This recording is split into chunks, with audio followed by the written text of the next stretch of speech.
We are definitely getting a tan after this. Hopefully.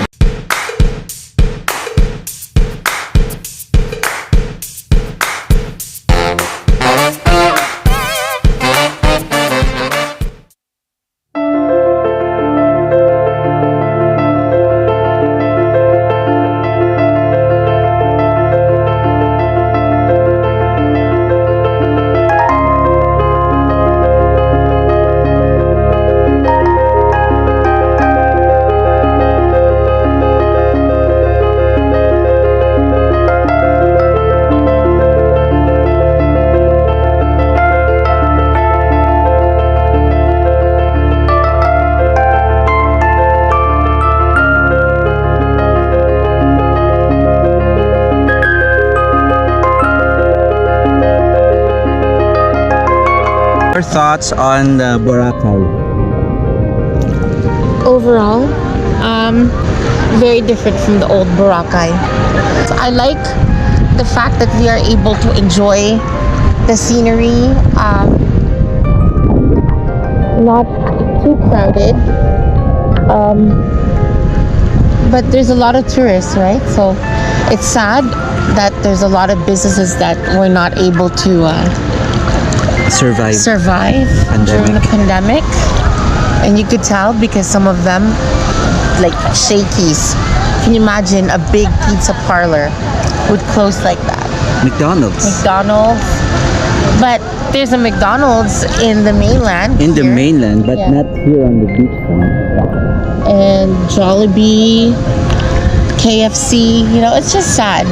And hearing from a lot of the locals and the people who are working resorts, when there's a lockdown, then they don't work, and some of them are really struggling to just like push through with life, you know. But and what they do is that they go fishing. They go just, fishing for food, because they don't have salaries, or they there go are no to tourists. like plantations, like banana plantations, and work there, you know. I know because the spa attendant that I had, her name was Ida. Aside from just doing this, she had to do a banana plantation work just to add more income for their family. So you have to do what you have to do in regards to trying to survive this pandemic. And she mentioned something about getting land titles. Yes, I wasn't paying attention on that, but you were paying attention on that. Because I was asking her like if they own a land here, because if they do, then the price of the land must be very high, right? Yeah. Yes.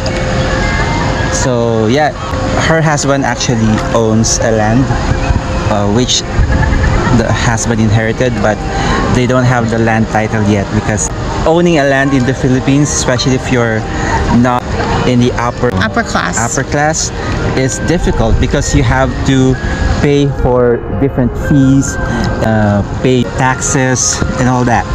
And it seems like the government also doesn't encourage them to have their land titled, because of, you know, there may be some commercial reason behind that, so that the land would be cheaper than it should be. So there's certain politics I could sense, and it's sad that the people of this island is not able to enjoy fully enjoy being here in a prestigious island like Boracay. Because if they do have land titles, like they could have it rented out, right? And Yes. it could sustain them for many years. But then, since they are not able to accomplish the first task for that, it's just sad, because for sure there are many foreigners or even Filipinos who would want to own land here in Boracay. And that's, I guess, the difference between being a citizen of a third world country and being a citizen of a first world country. Because, not because I'm a Canadian, but I feel that in Canada, there's no red politics, there's no red tape. because people are in a socialist form of government. Everybody's treated equally when it comes to rights and privileges. So, but here in the Philippines, you would feel that sometimes because it's like a reality in life.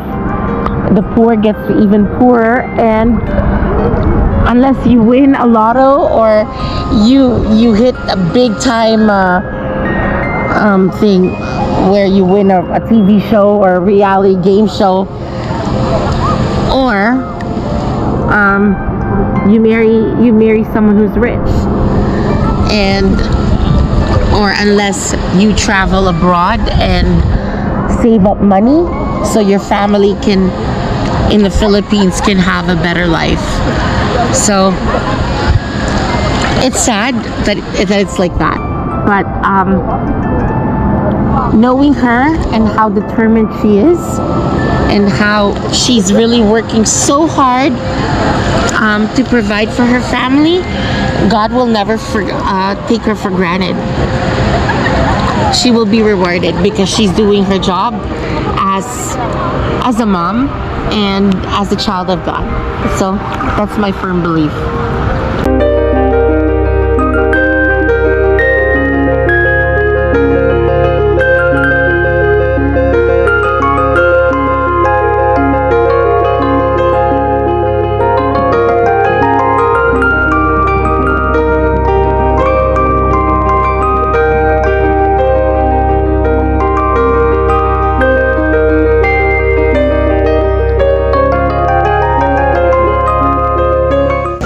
Again, thank you so much for joining us in our adventure here in Boracay.